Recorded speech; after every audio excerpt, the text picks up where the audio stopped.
నమస్కారం. ఈ ఆసక్తికరమైన విశ్లేషణకు స్వాగతం. ఈరోజు మనం విక్రమాదిత్యుని ఆస్థానానికే అపారమైన కీర్తిని తీసుకువచ్చిన భారతీయ సాహిత్య శిఖరం మహాకవి కాళిదాసుగారి అద్భుతమైన ప్రయాణం గురించి మాట్లాడుకోబోతున్నాం. అస్సలు మిస్సవ్వకండి, చాలా ఆసక్తికరంగా ఉంటుంది. సరే, ముందుగా ఈ విషయం గురించి ఆలోచిద్దాం. అసలు ఏ విద్యా రాని ఒక సామాన్య బాలుడు భారతదేశం గర్వించదగ్గ మహాకవిగా ఎలా మారాడు? వినడానికి నమ్మశక్యంగా లేదు కదూ, కాని ఇది నిజంగా ఎవరినైనా ఆశ్చర్యపరిచే ఒక అద్భుతమైన మార్పు కదా. ఇది ఎలా జరిగిందో చూద్దాం. విభాగం 1. కాళిదాసు కథ, ఒక సాధారణ ప్రారంభం. విభాగం 2. అవమానం మరియు ఆశీర్వాదం, జీవితాన్నే మార్చిన మలుపు. చిన్నప్పుడు ఆయన అంత తెలివైనవాడు కాదు.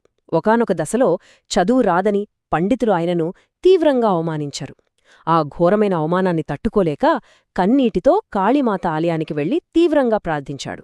ఆ ఆవేదనే ఆయనకు సాక్షాత్తు కాళీమాత ఆశీర్వాదాన్ని, అపారమైన జ్ఞానాన్ని ప్రసాదించిందని పురాణాలు చెప్తున్నాయి.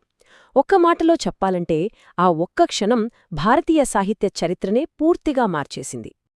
ఇక్కడ మనం ఈ అద్భుతమైన మార్పును స్పష్టంగా చూడవచ్చు. ఒకప్పుడు కేవలం ప్రకృతిని ఆరాధించే ఒక సామాన్యుడు అమ్మవారి కటాక్షంతో ఏకంగా జ్ఞాన భాండాగారంగా ఎలా మారాడో చూడండి. ఈ అనూహ్య పరిణామం ఆయనను ఎప్పటికీ నిలిచిపోయే ఒక గొప్ప మేధావిగా తీర్చిదిద్దింది. విభాగం 3.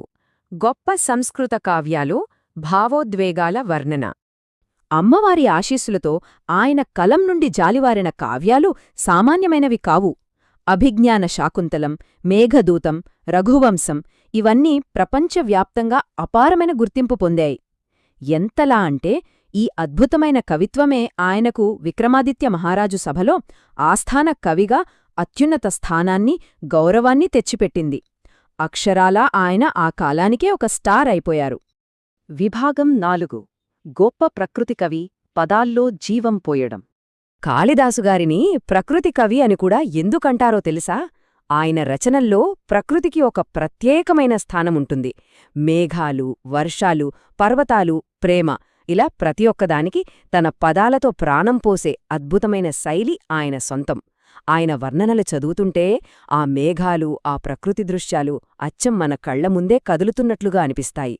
నిజంగా ఇది ఒక అద్భుతం. విభాగం 5. ప్రపంచఖ్యాతి, సరిహద్దులు దాటిన కీర్తి. కాళిదాసుగారి కీర్తి కేవలం మన భారతదేశానికే పరిమితం కాలేదు సుమా.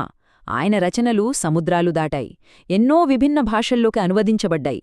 ప్రాచీన భారతీయ సాహిత్యానికి ప్రపంచస్థాయిలో శాశ్వత గౌరవాన్ని తెచ్చిన చారిత్రక మూలస్తంభం ఆయన. ఆయన కేవలం ఒక కవి మాత్రమే గాదు, మన భారతీయ సంస్కృతికి ఒక బ్రాండ్ అంబాసిడర్ అని చెప్పొచ్చు. ఇదంతా చూశాక మనకు అర్థమయ్యే ఒక ముఖ్యమైన విషయమేమిటంటే, ఒకప్పుడు ఎదురైన ఘోరమైన అవమానమే ఆయనను విశ్వకవిగా నిలబెట్టేలా చేసింది. చీకటి క్షణాలు మనల్ని ఎప్పుడికి కృంగదీయకూడదు, అవే మన గొప్ప విజయాలకు పునాదులు కావాలి.